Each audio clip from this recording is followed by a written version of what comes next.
she was sitting alone at the wedding, until the billionaire CEO whispered, "Pretend I'm yours." She was sitting alone at the wedding. No one asked her to dance. No one even looked her in the eye. Until he walked in. Grayson Hale, the country's most private billionaire, entered the room like he owed nothing to anyone and headed straight toward her. Without a smile, without hesitation, he leaned in and whispered, "Pretend I'm yours." It was supposed to protect her, just for one night. But what started as a simple act became the beginning of something neither of them expected: real love, old secrets, and a truth that could destroy everything. Before we continue, if you enjoyed touching and inspiring stories like this one, make sure to subscribe to the channel and leave a like. Now let's get back to the story. Everyone was looking through her, like she wasn't even there. Natalie Bishop sat alone at the very last table, just to the left of the open bar, where the scent of stale champagne mixed with overly sweet cake. She folded her hands in her lap, trying to look composed, even as her insides twisted. Across the grand ballroom, golden fairy lights twinkled above crystal centerpieces. Laughter rang out, echoing through marble walls. The kind of wedding where even the flower petals looked expensive, and yet no one had asked her to dance, not a word, not even a hello. They remembered her, of course. Natalie Bishop, that girl, the one whose engagement ended in whispers and headlines, the one who'd once been almost family to the groom. The seat she occupied wasn't even hers, technically. It was meant for +1, but she didn't have one. Her fingers grazed the edge of her marsala evening gown, smoothing a non-existent wrinkle. The fabric, soft and elegant, clung just enough to remind her she didn't belong here, not really. But she came anyway, to show her head was still high. And because she made a promise to herself, she would not run away from anything anymore. Still, as she sat watching the bride and groom sway in a perfect slow-motion waltz, Natalie couldn't help but feel painfully visible and completely invisible at the same time. Then it happened. The music faded. Light chatter returned, and a ripple, soft at first, then, like a current, swept through the guests. Heads turned, voices dropped. Natalie blinked toward the ballroom entrance. There, like he'd stepped out of a movie, was Grayson Hale. Sharp graphite suit, broad shoulders, collar crisp as if pressed by sunlight itself. His presence pulled attention like gravity. But it wasn't just how he looked. It was how he walked, calm, measured. Like nothing could ever touch him. She knew him by reputation. Everyone did. Grayson Hale, the billionaire tech CEO who rarely appeared at events unless there was a merger, a cause, or a scandal. And weddings? Definitely not his scene. Natalie stiffened as he made eye contact. Wait, no, not just contact. He was walking straight toward her. Her breath caught. There must be some mistake. Maybe someone behind her. She glanced over her shoulder. No one. And then he stopped right in front of her. Bent down slightly, just enough for only her to hear, and said the words that would change everything. "Pretend I'm yours." Natalie's eyes widened. "What?" "Just for tonight," he murmured, his voice low and calm, like a secret. "Smile at me, hold my hand if you can. I'll explain later." Her mind spun. Was this a prank? A dare? But Grayson Hale's face was serious, focused, and oddly gentle. "I'll sit down now," he added, pulling out the chair beside her and settling in like he belonged. "You can pretend you're furious with me if that makes it easier." Natalie stared at him, stunned. The tablecloth was ivory linen. The centerpiece, roses, calla lilies, and glittering crystals. Around them, people were definitely watching now. A couple walked by, whispering. Natalie blinked again. Why me? He turned slightly, finally meeting her gaze. His blue eyes held something, urgency, yes, but also curiosity. "Because you looked like someone who wouldn't make a scene." She almost laughed. "Lucky you." One side of his mouth twitched, almost a smile. "Do you mind terribly?" Natalie glanced around. Eyes followed them like radar. "If I say yes," she whispered, "I'll respect it, but they'll keep talking about you." He paused. "This way at least you'll have a mysterious man by your side." Another flicker of that not-quite smile. Natalie gave the faintest nod. And Grayson Hale, billionaire, enigma, complete stranger, reached for her hand under the table. His touch was warm, grounding. "Now," he said, his voice just above a breath, "let's give them something to chew on." By the time the waiters brought the main course, the whispers had transformed into something else entirely.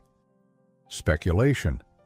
Guests at nearby tables stole glances while pretending to check their napkins. Natalie could almost hear the theories bouncing from mouth to mouth. "Isn't that Grayson Hale?" "Who's she?" "Weren't she and Carter engaged like a year ago?" "No, this must be someone new. Look at the way he's holding her hand." Natalie couldn't stop fidgeting. Her wine glass trembled when she lifted it, and she nearly knocked over the butter dish trying to grab her fork.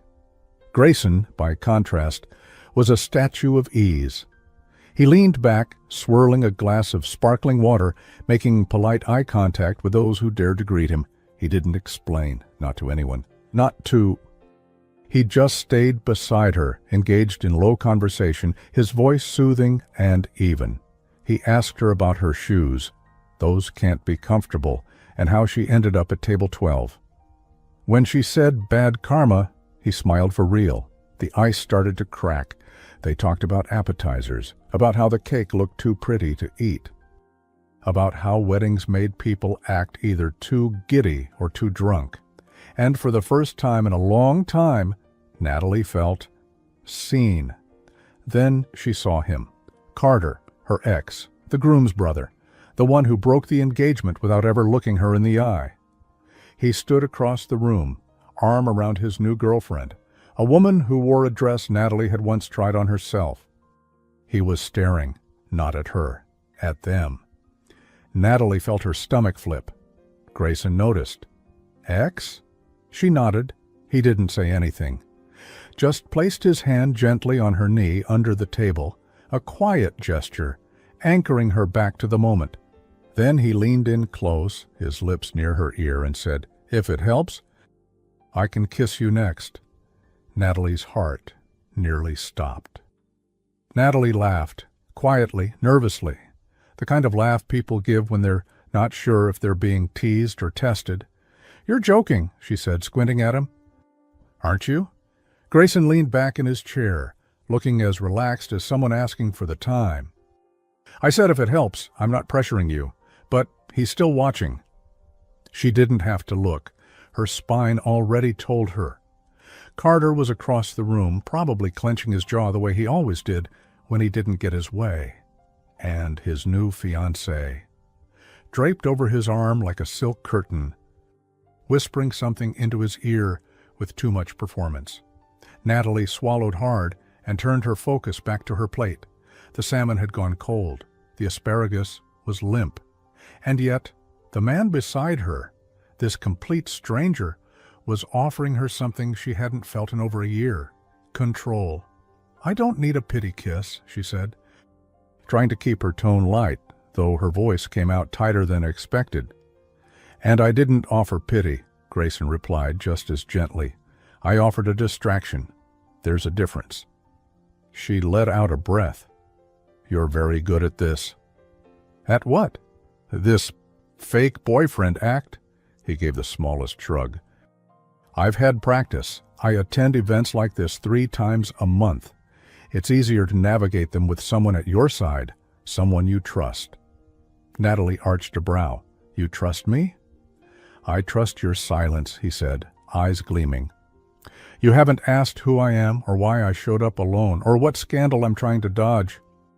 "That's rare." She tilted her head, almost smiling. "So you are dodging a scandal?" He paused.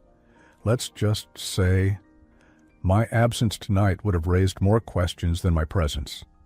There was a quiet beat between them. Not awkward, not tense, just real. Natalie looked down at her hands, then slowly reached for her glass of water. Okay, she said finally, but no kissing. Understood, he said, holding up one hand in mock solemnity. You'll be the picture of dignity. I'll just be the mysterious billionaire who's completely smitten. She rolled her eyes, but this time the smile came easier. Around them conversations swirled. But something had shifted. Natalie could feel it. The cold judgment, the curiosity, even the quiet cruelty. It was all softening into confusion. And confusion she could handle. Someone nearby dropped a fork. A waiter tripped slightly on a loose tablecloth. Across the room, a bridesmaid actually dropped her champagne flute, watching the two of them speak. Grayson leaned toward her, just enough to make it look intimate. "Tell me something real," he said. Natalie blinked. "Real?" "Something true, something that's not part of the act." She hesitated. "I haven't worn heels this high in over a year. My toes are numb," he chuckled, a low, sincere sound. "Hi? That's perfect." She nodded toward his glass. "Your turn." He took a sip, then said, "I didn't come for the wedding. I came for you." Natalie's smile froze. "Not romantically," he added quickly, sensing her tension. "I came because I knew you'd be here, and I thought maybe you wouldn't mind the company." She stared at him. "Do we know each other?" "Not yet." She opened her mouth to speak, but a loud clink, clink, clink interrupted. The sound of silverware tapping glass. The best man was standing. Speech time. Grayson leaned back, giving her space, but Natalie felt anything but relaxed.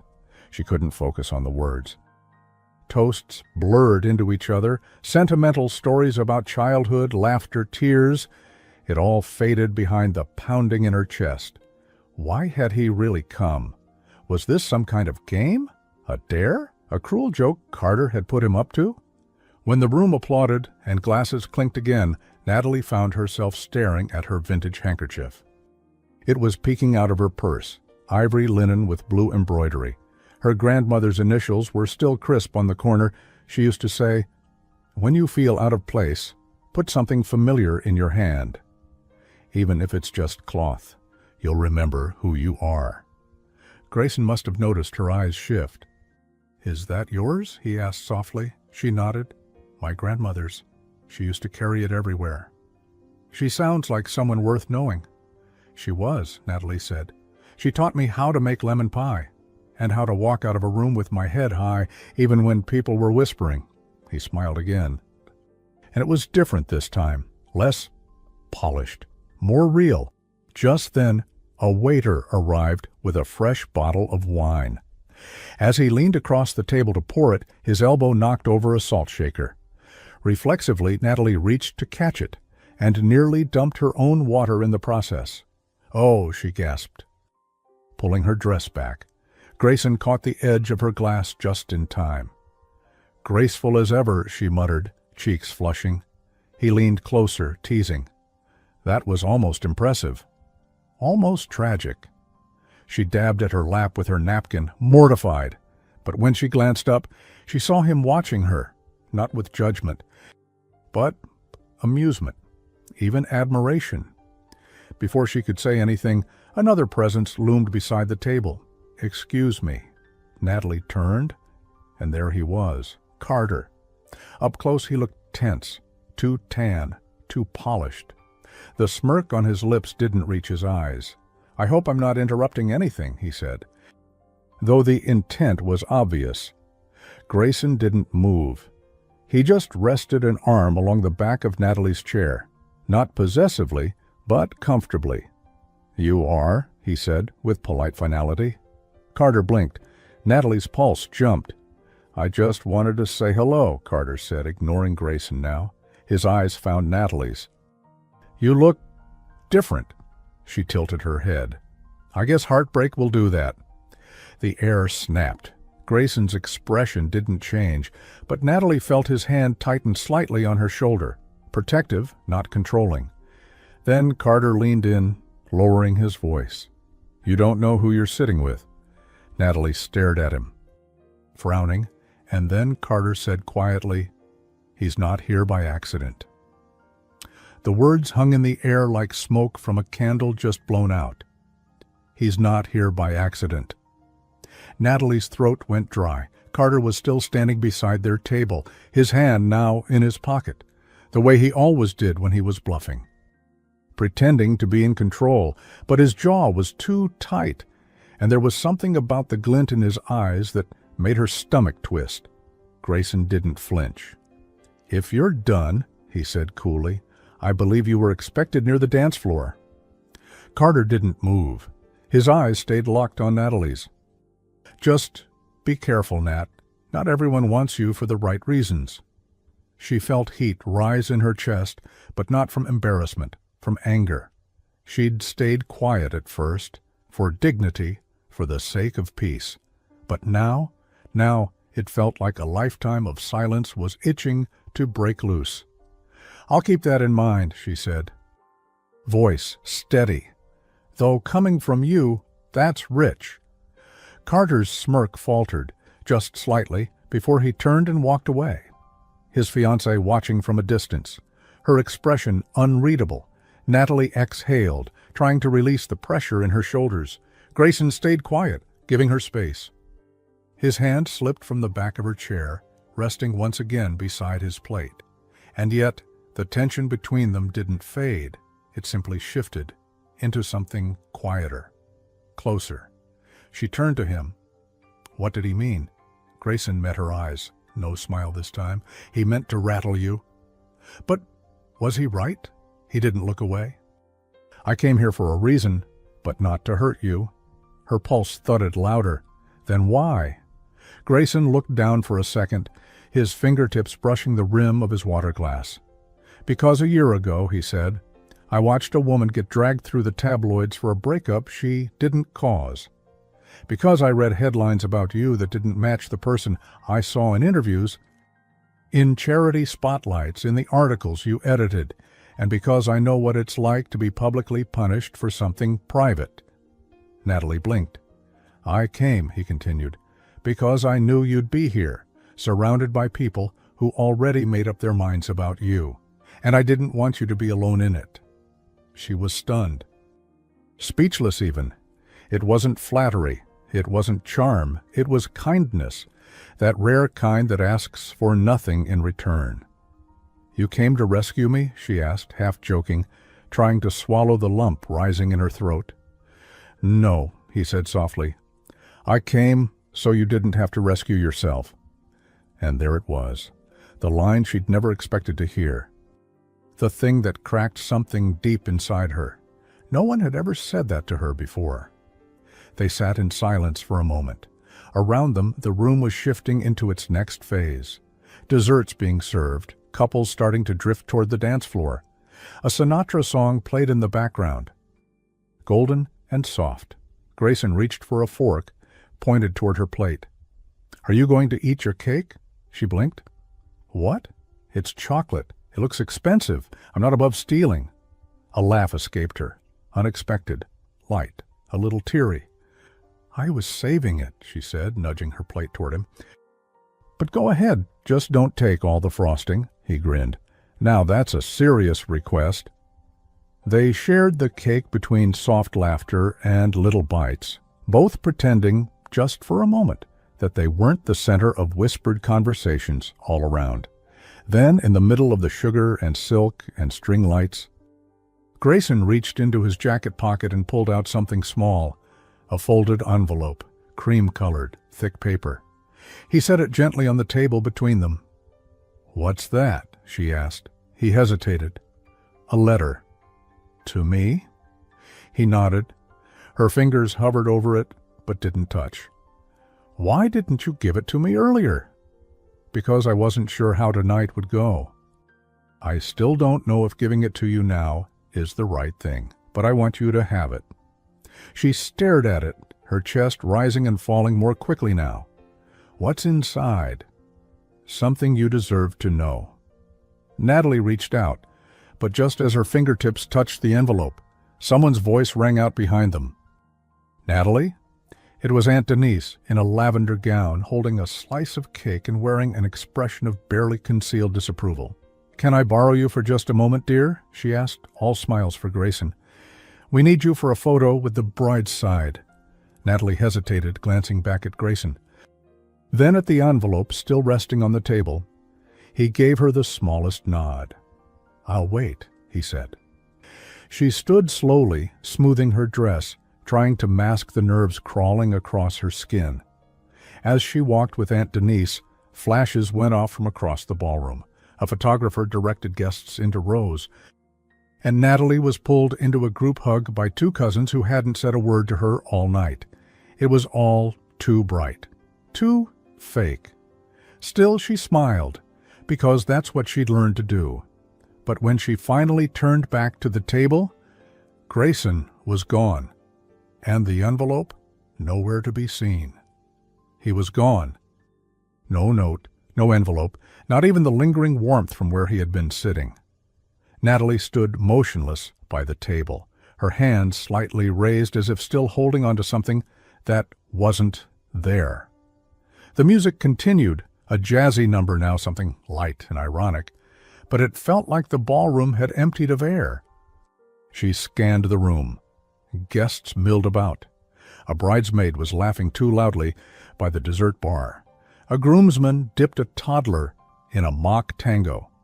But Grayson Hale was nowhere to be seen. Had she imagined the whole thing? Her fingers grazed the tablecloth where the envelope had been just moments ago. The spot was clean, not a single clue that something so personal, so intentional, had ever existed. She sat down slowly, trying to steady her breath. Why would he leave like that, and take the letter with him? The ache that formed in her chest surprised her. She had just met him. This wasn't supposed to matter. But it did. A half-eaten slice of cake sat in front of her, one fork still resting on the plate. The frosting she'd asked him not to steal was still intact. He had listened. Every word. Across the room, Carter stood near the edge of the dance floor, whispering to a man in a tailored navy suit. Every few seconds, Carter would glance toward her, his brows pulled together in barely masked annoyance. Good. Let him wonder. Natalie picked up her water glass and took a slow sip. Then she did what her grandmother would have called a necessary moment of dignity. She reached into her purse, pulled out the embroidered handkerchief, and wiped her fingers and palms one at a time, slowly, deliberately. She folded it neatly like she'd been taught. Small things. They helped when everything else felt uncertain. "Miss Bishop?" The voice made her turn, gently British, low, apologetic. It was a man in a dark suit with a gold lapel pin. Late 50s. Kind eyes. "Yes," she replied, adjusting in her seat. "I was asked to deliver this to you," he said, extending a small square of thick paper. Her heart leapt, but it wasn't the envelope. It was an invitation, heavy cardstock, embossed edges. She took it and read the name at the top. Grayson Hale, private event. Tomorrow, noon. A cafe she'd never heard of, in the Arts District. No explanation, no message, just a time, a place, and her name written in ink at the bottom corner. Natalie looked up. Did he say anything? The man shook his head. Just that you'd understand. Of course he didn't. She wanted to be annoyed, she really did, but deep down, beneath the surprise and the confusion, was something she hadn't felt in months. Anticipation. Real. Awake. Electric. By the time Natalie left the wedding, the night air had turned cool and breezy. Her heels clicked softly against the stone steps as she made her way out. Coat draped over one arm, invitation tucked inside her clutch like a secret. Outside, a valet opened the door of the town car that had dropped her off earlier.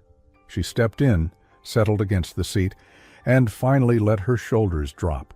The silence was comforting. The driver pulled away. Streetlights slid past the windows like golden stars. Her hand found the invitation again, the weight of it, the texture.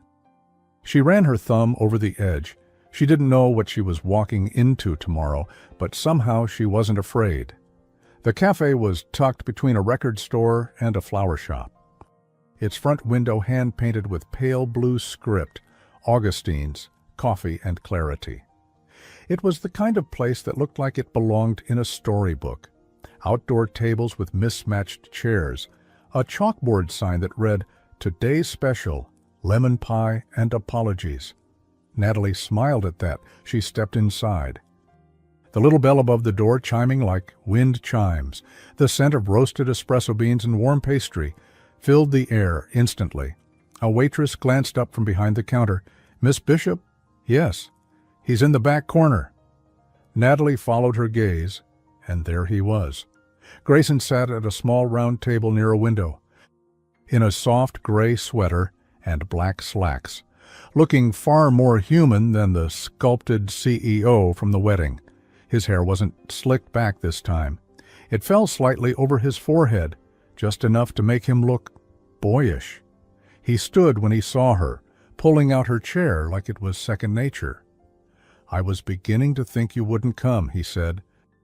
Not as a tease, but as a quiet truth.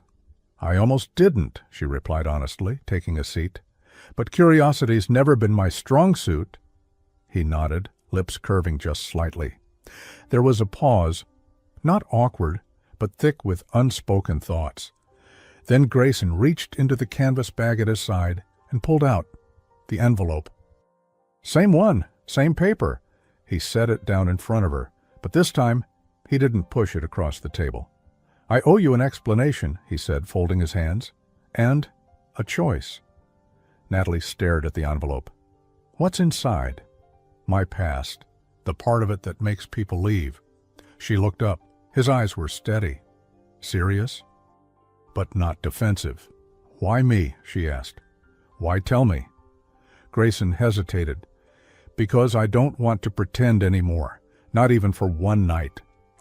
She reached for the envelope, slowly this time, picked it up. "I want to read it," she said. "But not here." He nodded. "I didn't think you would." She stood, slipping the letter into her bag. For a second she thought that would be the end, that she'd leave and the mystery would be hers to carry home. But just as she turned to go, Grayson said softly, "Natalie, I think I met you long before last night." Natalie froze. Her hand still rested on the strap of her purse. The envelope tucked safely inside. The hum of the cafe felt like it dulled for a moment. The clink of mugs, the soft jazz playing overhead, all distant now. She turned slowly. "What did you say?" Grayson didn't stand. He didn't lean forward dramatically or make it sound like a line from a movie. He simply repeated, calmly, "I think we met before. You wouldn't remember, but I do." Natalie's heart gave a quick, confused beat. "Where?" "A charity event," he said. 3 years ago, you were speaking on behalf of a children's literacy program. You read from one of your grandmother's favorite books, Anne of Green Gables. I think." She blinked. "That was a small event.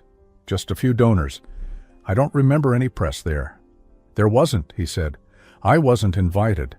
I was there to meet someone, a business contact who never showed up, but I stayed anyway. You were sitting in the corner before it started, cross-legged, eating mini pretzels like it was your last meal." Natalie stared at him, stunned. "You wore glasses," he added, smiling slightly. "Not the delicate ones, the thick black frames. You took them off before you went up to speak, and your voice shook through the whole first page." Her mouth parted, but no words came out. "You said you weren't a public speaker," he continued, "but that you were doing it because your grandmother would have told you to stand tall, even when your knees won't." That was almost exactly what she'd said, word for word. Her hands tightened on the purse strap. "You remember that?" she whispered. "I remember thinking, you weren't trying to impress anyone. You were just trying to be brave, and I never forgot it." A silence stretched between them, intimate and overwhelming. Natalie felt like her heart had stepped forward, even though her body hadn't moved.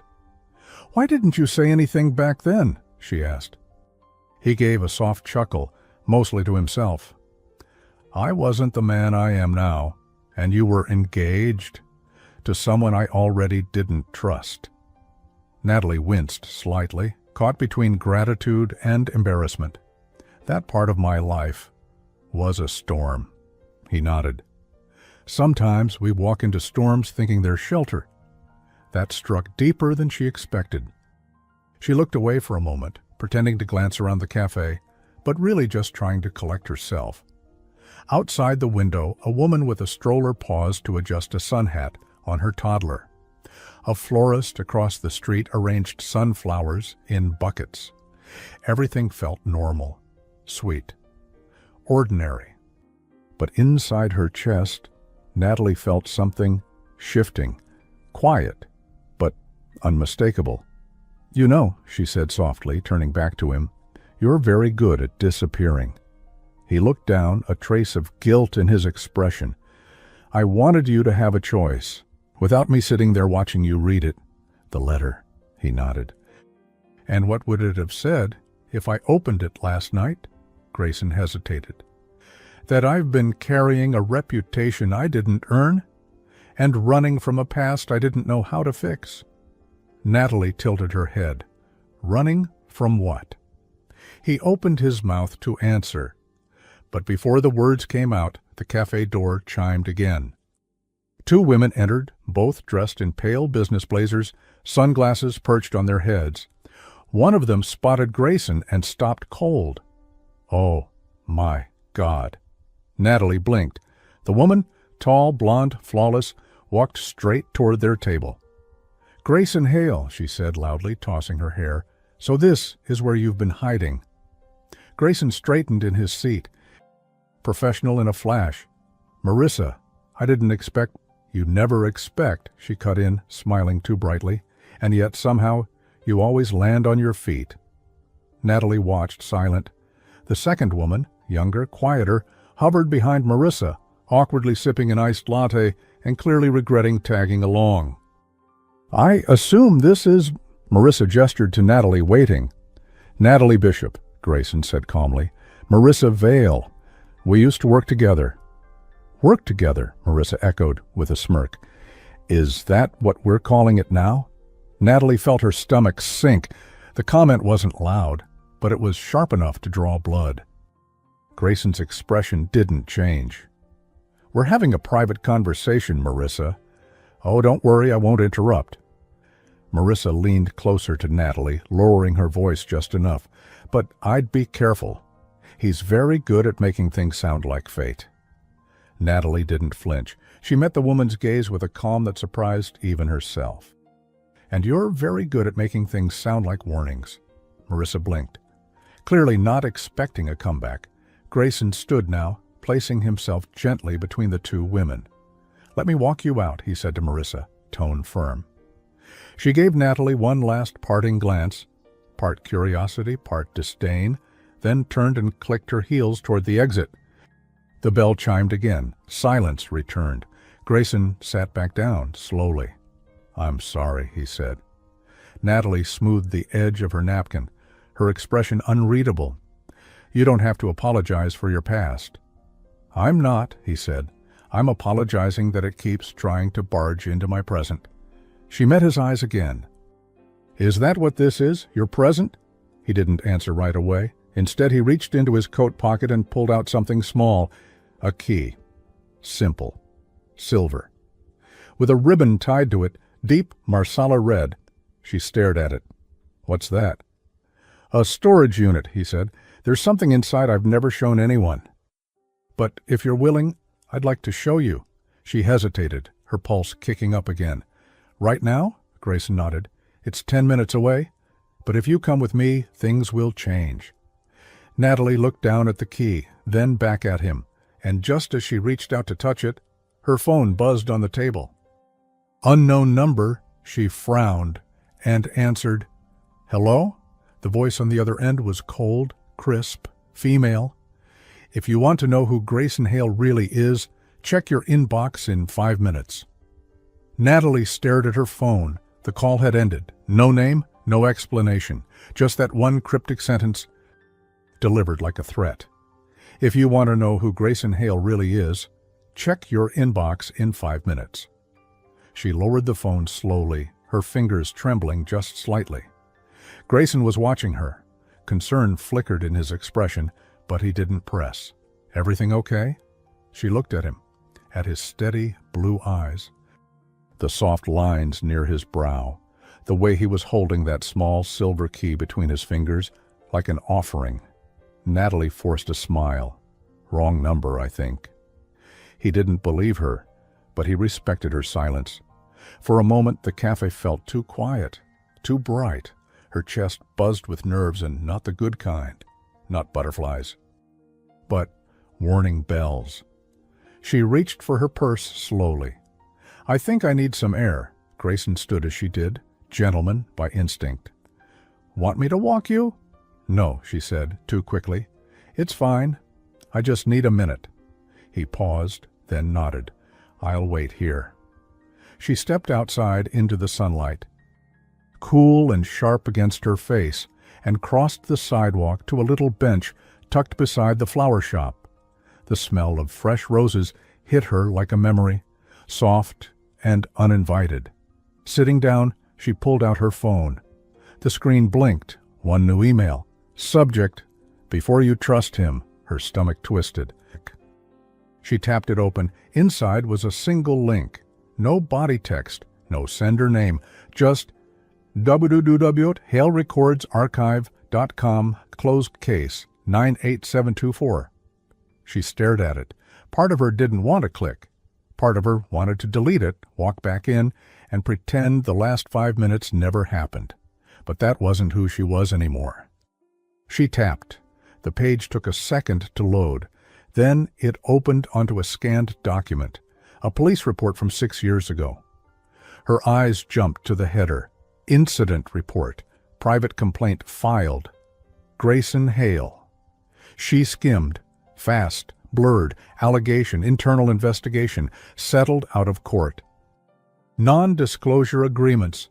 Her breath caught. Then, no formal charges filed. Case closed by mutual agreement. Terms sealed. It didn't say what he did, or didn't do, just that something happened. Natalie felt the world shift slightly, not violently, not loudly, just enough to loosen her footing. She closed the screen, and sat there, still. A minute passed, then another, and suddenly a tiny, curious voice beside her asked, "Are you crying, or just mad?" Natalie turned. A little girl, maybe 5, sat on the bench beside her, swinging her legs, holding a melting scoop of strawberry ice cream with both hands. Natalie blinked. Neither, I'm just thinking. The girl considered this. My mom says when she thinks too much, she buys new pillows. Natalie laughed before she could stop herself. That's actually really smart. I know, the girl said, proudly licking her ice cream. Want some? Natalie smiled. I'm good, but thank you. Okay. A pause. You smell like flowers. Natalie looked down at her lap and gave a small, honest sigh. I don't feel like flowers today. The girl tilted her head. Sometimes bees land on flowers. That's not the flower's fault. Natalie blinked again. Her throat caught. Before she could answer, the girl's mom appeared, breathless and apologetic. I am so sorry. She talks to everyone. No trouble at all, Natalie said, her voice softer now. She's very wise. They left, and Natalie sat a moment longer, letting the breeze cool the confusion in her chest. Then she stood. She didn't delete the email, but she didn't reply either. Inside the cafe, Grayson stood when she returned. I was about to come looking, he said carefully. I just needed a moment, she replied. Then she nodded toward the key still sitting on the table. Are you still offering that tour? His eyes searched her face. Are you sure? She picked up the key. No, but I want to be. 10 minutes later, they pulled into a narrow alley off the edge of the Arts District. The building was old brick and steel, weathered but clean. Rows of storage units stretched down a long corridor, bathed in dim afternoon light. Grayson unlocked Unit 24. It creaked open slowly, revealing books, hundreds of them, old, new, worn paperbacks stacked in rows, first editions wrapped in plastic, children's stories, philosophy, cookbooks, travel guides. Some were stacked neatly, others resting in half-open boxes. Natalie stepped inside, stunned. "You're a collector?" she asked. "Not officially," he said, trailing behind her. "These are books from shelters, school libraries, closures, places people forgot." She turned to him. "I buy them by the lot," he continued, "then donate them back to community spaces, women's shelters, youth centers, anywhere they're needed." Natalie's throat tightened. "Why don't you tell people this?" He looked down. "Because people don't believe in quiet stories anymore. They only listen when there's noise." She stared at the books again, and something broke softly inside her, not in pain, in recognition. On a nearby shelf, she spotted one she knew instantly, Anne of Green Gables, dog-eared, faded cover. She pulled it gently from the shelf. "This was hers," she said. Grayson looked up. "Your grandmother's?" Natalie nodded. "She gave me her copy when I moved out on my own. Same edition, same gold spine." He watched her for a long second. "I didn't do this to impress you," he said. "I know. I just needed you to see this before you made a decision." Natalie turned, holding the book against her chest. "I already did." Grayson's eyes flickered. "You did?" "I want to trust you," she said, voice low. "I'm just not sure yet if I should." He stepped forward, not closing the space completely. "Then ask me anything," she nodded, and asked, "What happened 6 years ago?" Grayson's expression didn't change, but he said nothing, not at first. Then, slowly, "I made a mistake." The words sat heavy in the air between boxes of forgotten books and a woman who had been burned before. Natalie didn't speak right away. Grayson stood across from her, his posture tall but no longer guarded. The man who once filled an entire ballroom with quiet power now seemed smaller, still strong, but not invincible. "What kind of mistake?" she asked carefully. He hesitated. Not the kind of hesitation that hides, the kind that chooses the right words out of respect. "I trusted the wrong people," he said. "Let them run a division of my company while I focused on a partnership overseas. There were complaints about how they were treating employees. I dismissed them too quickly, too privately." Natalie watched him. "You didn't defend them publicly." "I defended the company publicly. I thought keeping things quiet would protect people's reputations. But in the end, it just made me look guilty by association." A pause. "I didn't act fast enough. And when I finally stepped in, it was too late. People had been hurt." He sat down on a wooden crate and rested his elbows on his knees. "There was one employee in particular," he continued. "She filed a complaint. Legitimate. She didn't want money. She just wanted someone to say, 'What happened to you mattered.' But by the time I got involved, she was already gone." Natalie said nothing, letting the silence stretch. "The settlement was her choice," he added. "She didn't want to speak publicly. I honored that. But it didn't matter. The headlines spun it anyway. CEO pays to stay silent. Whistleblower disappears after deal." Natalie sat slowly on a nearby stool, Anne of Green Gables still in her hands. "Why didn't you explain your side of the story?" He looked at her. "Because it wasn't about me. I failed her. Owning that mattered more than clearing my name." Natalie swallowed the lump forming in her throat. "I know what it feels like," she said quietly, "to be in the headlines for something that wasn't your choice. I know you do." She looked around the storage unit, the books, the gentle dust, the humble silence of a life he didn't show anyone. Then back at him. "Why tell me all this?" Grayson's voice dropped. "Because you're the first person I've cared whether or not they stay." Outside, the sun had started to dip. Long shadows stretched across the alley. It was the kind of evening that invited reflection, quiet, golden, almost holy. They didn't speak as they walked to the car. Grayson opened the passenger door without asking. Natalie slipped in without comment. There was no need for conversation, not yet. Inside, the car hummed softly. The air carried a trace of leather and the faint scent of citrus. Halfway through the drive, Natalie finally spoke. "You know, I wasn't sure about you." Grayson glanced at her, amused. "I could tell." "But the books," she said, trailing off. "They're not the kind of thing you show someone unless you want them to understand you." "I do." She looked out the window. "Well, I want to believe you, I just—" "You're afraid," he finished gently. Natalie nodded. "It took me a long time to put myself back together. I don't want to fall for someone who disappears when things get complicated." He looked over. "I don't disappear. Not anymore." A soft beat of silence. "You disappeared at the wedding," she added. Raising an eyebrow, he laughed, and it broke the tension like glass cracking just enough to let light through. "Okay, fair." She smiled despite herself. They pulled up to her building, a classic stone exterior with ivy around the edges and a blue-painted front door, cozy, grounded. Grayson walked her to the entrance. The street was quiet. A dog barked in the distance. The city had settled into its evening rhythm. At the door, she turned to him. "Thank you for showing me the books." He nodded. "Thank you for not walking away." She hesitated, then said, "You never actually told me why you came to the wedding." "I told you," he said. "To keep you from being alone." Natalie shook her head, smiling slightly. "You don't crash weddings for strangers. Even mysterious billionaires don't go that far." He was quiet for a moment.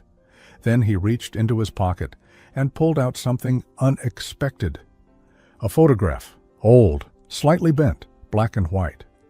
It was a photo of Natalie, younger, maybe 18, standing beside her grandmother in front of a small bookstore. Her hair was pulled into a loose braid and she was laughing. Behind them, a hand-painted sign read, "The Bishop Book Nook." Natalie gasped. "Where did you get this?" "I found it years ago," he said. "When your story hit the papers, after the breakup, I recognized your name from the photo. I kept it. I don't know why." She touched the edge of the photo gently, stunned. "That store closed right after she passed. This is the only copy I've ever seen." "I went there once," he said, "before it shut down. Your grandmother gave me a copy of To Kill a Mockingbird and told me, 'Everyone needs one book that reminds them how to be good.'" Natalie's eyes filled, and she looked up at him, truly seeing him. "I think she liked you," she said, voice thick. "I think I needed that," he replied. She held the photo to her chest. And for a second, one suspended sacred breath, they just stood there, not touching, not kissing, just present, together. Then her phone buzzed again. This time it was a text from her mother. "Saw the picture online. What's going on with you and Grayson Hale?" Natalie blinked. She opened her browser. The photo was already circulating. Her and Grayson at the wedding, seated close, hands almost touching, his arm around the back of her chair. The headline read, "Mystery Woman at Society Wedding, Billionaire Grayson Hale's New Flame." She looked up at him. He was already scrolling through his phone. "They know," she said. He nodded. "They always do."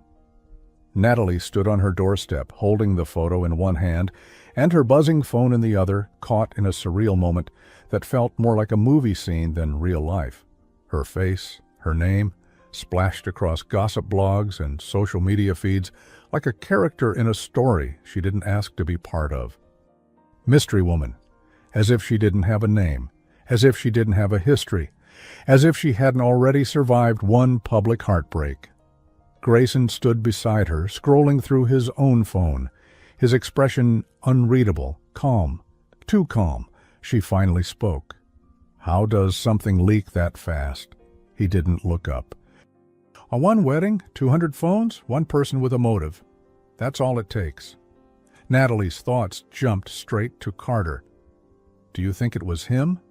Grayson gave the faintest nod. "Wouldn't be the first time someone tried to control the story." She exhaled. Her fingers were tightening around her phone. "Old habit." When the press came for her after her broken engagement, she didn't speak, not once. No statement, no scandalous interview, just silence, dignity. And what did that get her? Misquotes, rumors, a scarlet letter she hadn't sewn herself. She wasn't the same girl anymore. This time she wouldn't hide. "I'm going to post something," she said. Grayson looked at her, surprised. "Are you sure?" She met his gaze, steady. "You're not the only one tired of being rewritten."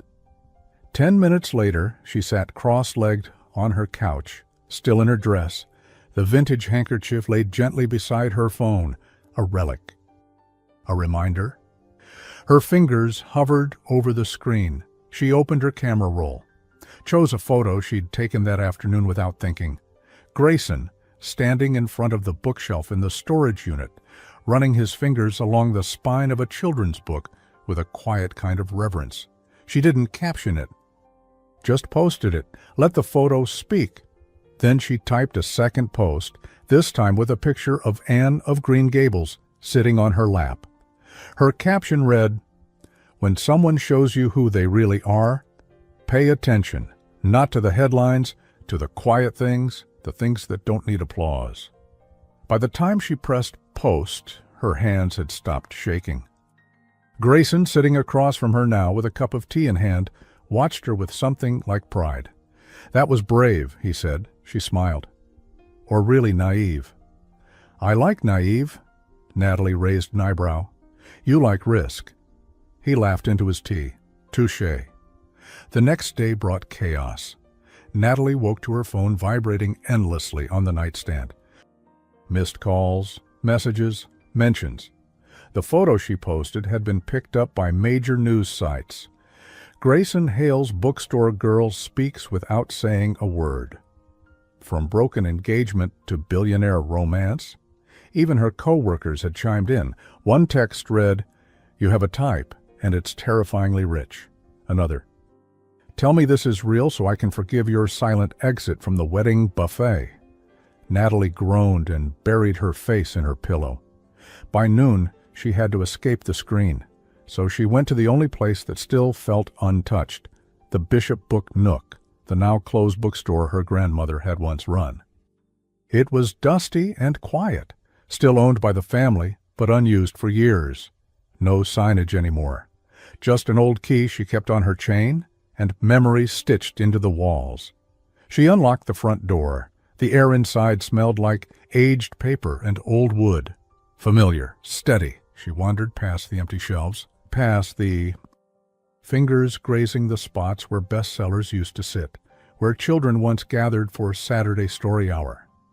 She sat in the back corner, her grandmother's favorite spot, and let her breathing slow. This was her anchor. She didn't notice the knock on the glass at first, but then she looked up and saw Grayson, holding 2 coffees and a paper bag with the words "lemon scones as requested" scrawled on it.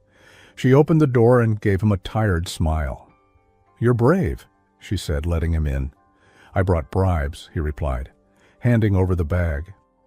They sat on the floor together, backs against the shelf, surrounded by silence and the soft crumble of pastry.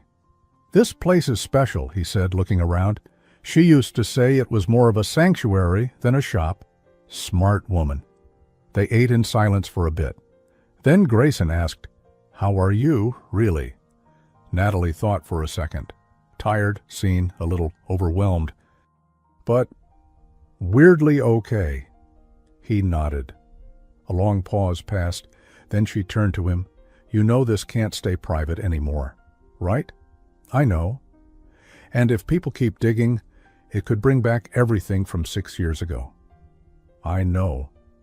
And that could affect your business, your reputation." Grayson set down his coffee. "And if I walk away now, what does that do to yours?" Natalie blinked. "I'm not leaving," he added. "But I'll follow your lead." She didn't reply right away.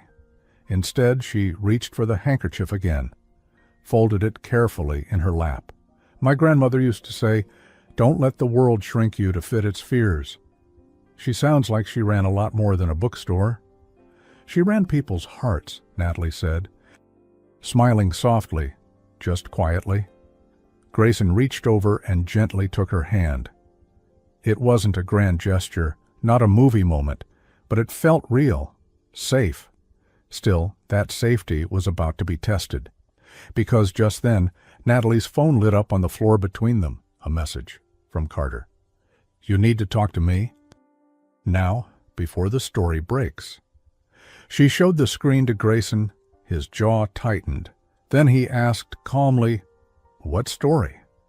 Natalie stared at the message glowing on her screen. "You need to talk to me now, before the story breaks." Her first instinct was to ignore it. After everything Carter had done, the betrayal, the cowardice, the whispers, he didn't get to demand her attention now. But something about the wording stopped her. It wasn't dramatic. It wasn't smug. It sounded afraid. Grayson leaned closer, reading the message over her shoulder. "Do you think it's about me?" "I don't know," she said. "But he's not the type to bluff unless he has something to lose." She stood, brushing pastry crumbs from her lap. The bookstore around them felt smaller now, less like a sanctuary, more like a waiting room. Something was coming. "I'll go," she said. "Not alone," Grayson replied. She looked at him, steady, calm, unwavering. "No press," she said. "No driver, no drama." "Just us," he agreed. Carter chose a wine bar downtown, upscale, quiet, neutral ground. The kind of place where secrets were whispered between martinis and no one asked for a last name. Natalie walked in first, her posture tall, her expression unreadable. Grayson stayed a step behind, not as protection, but presence. Carter stood when they approached. He looked like he hadn't slept. "Thank you for coming," he said, glancing warily at Grayson. Natalie didn't sit. "What do you want?" He held up his phone. "There's a story being shopped to tabloids about you, not him." Grayson's brow furrowed slightly. Natalie's heart skipped. "What kind of story?" Carter swallowed. "About your dad." Everything inside her froze. "My father's dead," she said. "I know. But someone's claiming he falsified business records from one of his construction contracts, that the Bishop family used those funds to start the bookstore and later the nonprofit your grandmother ran." Natalie blinked, stunned. "No," she said. "That's not true. He was a good man. He worked night shifts. I believe you," Carter said quickly. "But there are old emails, documents, someone's twisting it, and now they're linking it to you, saying your nonprofit work, your platform, came from stolen money." Grayson finally spoke. "Where did they get this?" Carter's jaw clenched. "I don't know, but it's someone who knew her family. They're calling it the bookstore lie." Natalie sat down slowly. Her fingers gripped the edge of the table. She had worked her entire life to build her name back after the engagement collapsed. She stayed quiet when they labeled her ungrateful, spoiled, even cold. But this was her family. "This is personal," she said softly. "It's deliberate," Grayson added.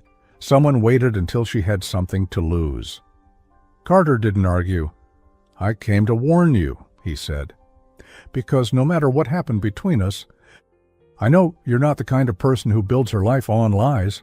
Natalie looked up. Her voice was calm. "You don't get to act like a hero now." Carter flinched. She stood. Grayson followed without a word. They didn't speak in the car. Not at first. Natalie kept her gaze fixed on the window, her breath fogging the glass. Her hands were clenched in her lap. Not shaking, not panicking, just holding something down. Grayson finally broke the silence. "I can make a few calls, find out who's pushing the story." She turned to him, and for the first time in days, she looked tired. Not because of him, not because of the press, but because she'd spent her whole life trying to be good, and now someone wanted to paint her as something else entirely. "I don't want to hide," she said. "But I don't want to fight a ghost, either." "We don't have to fight," Grayson replied. "We just tell the truth, on your terms." She nodded slowly. then looked down at her phone again. A new message had come in from her old college friend, now a junior editor at a lifestyle magazine. Just heard what's coming. If you want to speak, I'll make sure it's clean. Your voice, your way. Natalie stared at it. A door, a choice. She could run from this. Let it blow over. Hope the world forgot. Or she could speak. Own the truth before someone else distorted it. She took a deep breath and typed back, "Let's do it."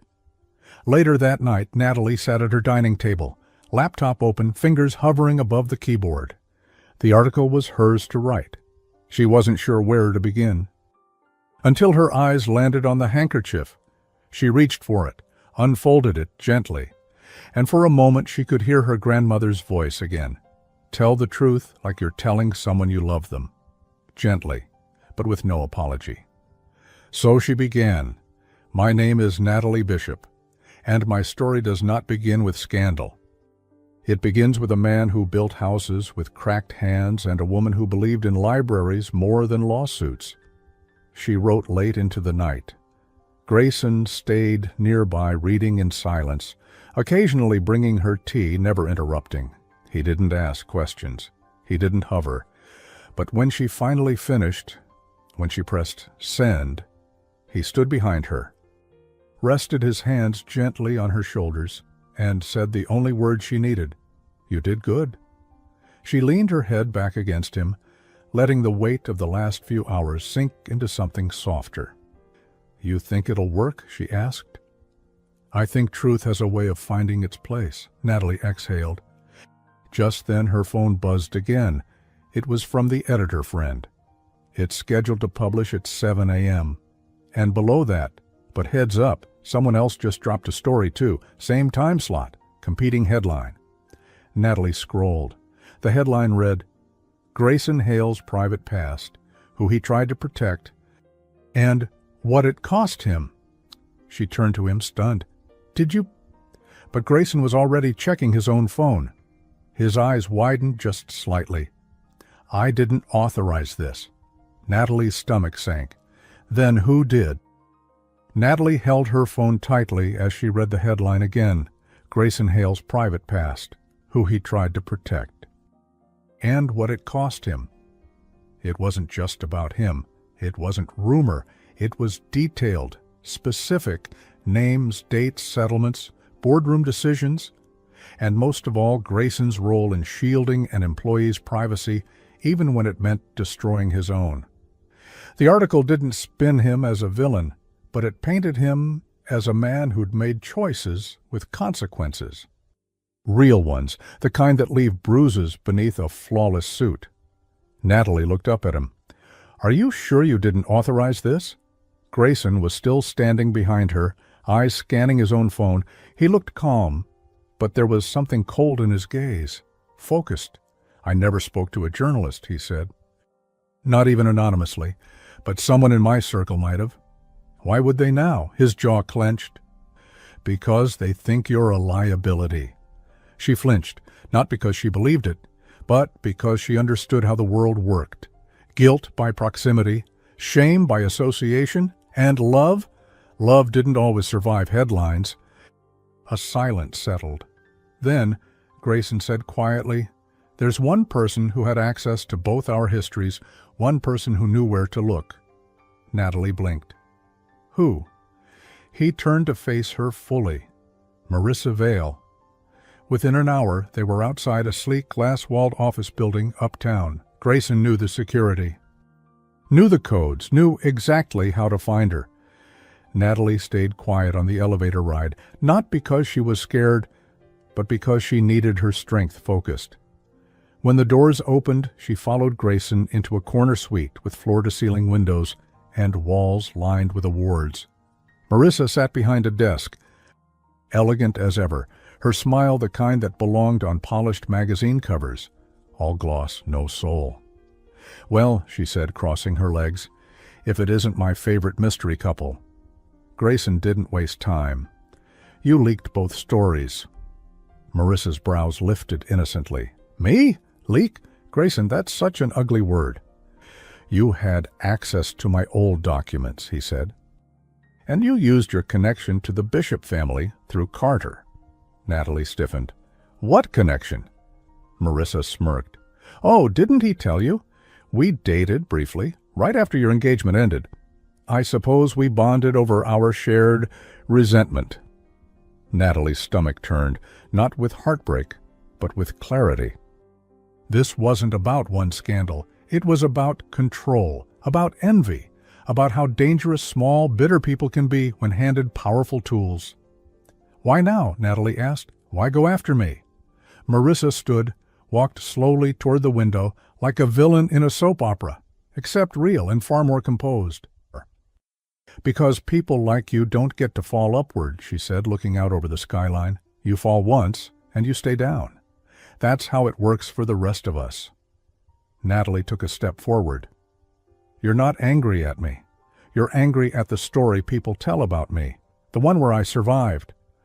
Quietly, with dignity. Marissa turned, that fake smile starting to crack. And now you're the one who gets the fairy tale ending? No, Natalie said. I get the truth. And that's enough. Grayson stepped in. We can file charges. You violated NDAs, slandered a family name, accessed documents without permission. Marissa didn't flinch. Prove it, he smiled. Not like before. Colder, professional. Oh, I already did, he said. You forgot. My legal team built the non-disclosures you violated. For the first time, Marissa's smile slipped. I've already sent a full report to my attorneys, Grayson added. You have 24 hours to issue a public statement retracting both leaks. Or we press charges. Marissa opened her mouth to speak, but no sound came out, and Natalie, for the first time in days, felt something bloom in her chest, not revenge, relief. That evening, Natalie stood at her window, watching the city lights blink on one by one. The article she'd written, the one about her father, her past, her truth, had gone live, and the responses were overwhelming. Hundreds of comments, thousands of shares, women thanking her for her honesty, men telling her they'd known men like her father, young people saying they finally understood what dignity looked like under pressure. And somewhere in the middle of it all, one message from an unknown sender. Your grandmother would have been proud. That bookstore raised a woman the world needed. Natalie didn't cry. She just folded the handkerchief in her lap, slowly, gently, and whispered, "Thank you." Later that night, Grayson took her hand as they walked through a quiet street market. There were lights strung between the trees, and the smell of roasted almonds and hot cider drifted through the air. "Are you okay?" he asked softly. "I think so," she said. "You didn't deserve any of this. No one deserves it, but maybe we get to decide what we do with it." He stopped walking and faced her. There was a softness in his expression she hadn't seen before, not in boardrooms, not at weddings, not even in the bookstore. Just him. "Then what do we do now?" he asked. Natalie smiled. "Well, now we let people talk." "Again?" he teased. "They're going to anyway." He reached into his coat pocket and pulled out something small, a ring box, but when he opened it, it wasn't a ring. It was a key. Gold, delicate, familiar. She blinked. "Is this?" "It's the key to the Bishop book nook," he said. "I bought it." Her breath caught. "You... what?" "I bought the building, with your name on the deed. It's yours again." She stared at him. And before she could find the words, her mother called. She hesitated, then answered. "Mom?" Her mother's voice came fast, urgent. "Sweetheart, I just saw the retraction from Marissa, but that's not why I'm calling. Someone else just gave a statement, and it's going viral." Natalie blinked. "Who?" There was a pause, and then, "Carter." This is where everything resolves. Dignity is restored, love is confirmed, justice is served quietly, and the emotional threads that have been pulling us forward are finally tied with care and meaning.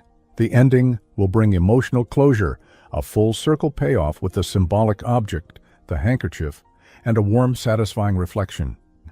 Let's finish this beautiful modern fairy tale with heart.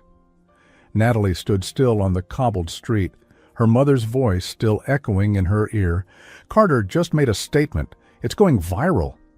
Her chest tightened, but not from fear this time. Just readiness. She ended the call and looked up at Grayson, who was watching her with that same patient steadiness that had carried her through the storm. "Well," she said with a wry smile, "my ex-fiancé is suddenly chatty." Grayson tilted his head, amused. "Should we find out what the prince has to say?" They sat on a bench nearby, under warm fairy lights strung between market stalls. Natalie opened her phone, pulled up the trending feed, and found it instantly. "Carter Bishop speaks. I failed her. I lied. She deserved better." Her breath caught. The video was raw, shot in a quiet room, no fancy production, no filters. Just Carter, looking straight at the camera. Nervous, pale, and maybe sincere, he started simply, "This won't fix anything, but it's time I said the truth. Natalie Bishop didn't ruin our engagement. I did. I let people believe otherwise because it was easier, because I was a coward, and because I knew she'd never defend herself at someone else's expense." Natalie's throat tightened. "I also knew what people said after, that she wasn't kind or that she didn't fit into the world we came from. But the truth is, she was the best person in the room, always. And I let that threaten me. So when I saw her with Grayson Hale and people started talking again, I panicked. I said things to people I shouldn't have. And those whispers helped feed the very stories that tried to bury her. I'm not asking for forgiveness, but I'm asking the world to stop punishing the wrong person." The video ended with a simple line. "She's not a mystery woman. She's Natalie Bishop, and she's always told the truth, even when it cost her everything." Natalie stared at the screen, silent. Then she closed it, not out of anger, not from overwhelm, just peace. "He did it," she said softly.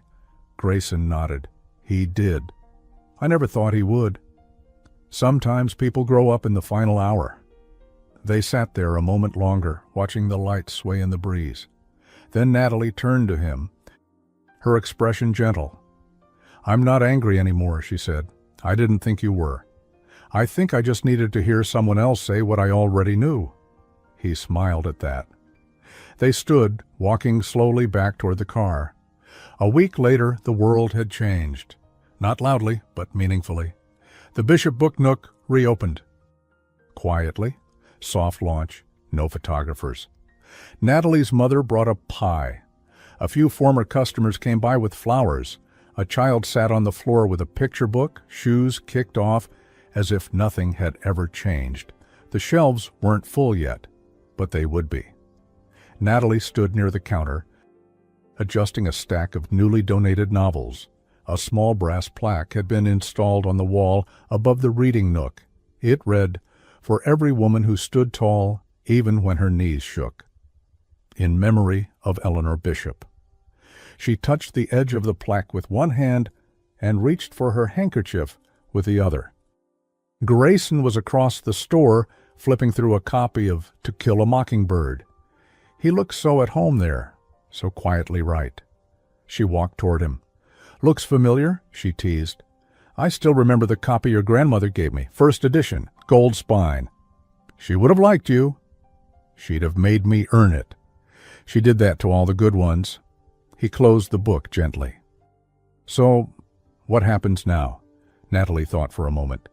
"Well, the store will grow," she said. "We'll host children's readings, maybe a small book club for the over 50 crowd who bring their own wine." He laughed. "That sounds dangerously wholesome, maybe, but I think I'm ready for that." He nodded slowly. Then looked at her. Really looked. "You've changed me, Natalie." She blinked, caught off guard. "What?" "You showed me that some stories are better lived than rewritten, that not every truth has to come with a press release." She smiled, warmth rising in her chest. "You were always that person. You just stopped letting people see him." I let myself forget he existed, he said, until you reminded me. They stood there, surrounded by books and quiet and the soft hum of a new beginning, and then he pulled something from his coat pocket, a small folded piece of paper. Natalie raised an eyebrow.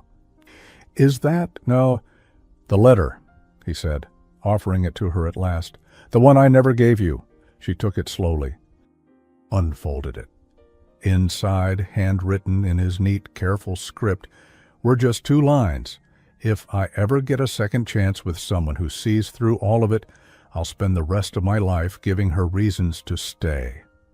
She folded the letter again, carefully, and tucked it beside her grandmother's handkerchief. Then she looked at him and nodded. The sun was beginning to set behind the bookstore's front windows, golden light pouring in across the floor. Grayson took Natalie's hand, not as a gesture, not as a statement, just as something that already felt permanent. They stood together watching the last customer of the day leave, a little girl holding a picture book and humming to herself. Natalie turned to Grayson, smiled, and whispered, "Let's go home." And for the first time in years, home didn't mean a place. It meant a person. The end. Would you forgive someone who once stayed silent if they came back to speak the truth? Tell me in the comments.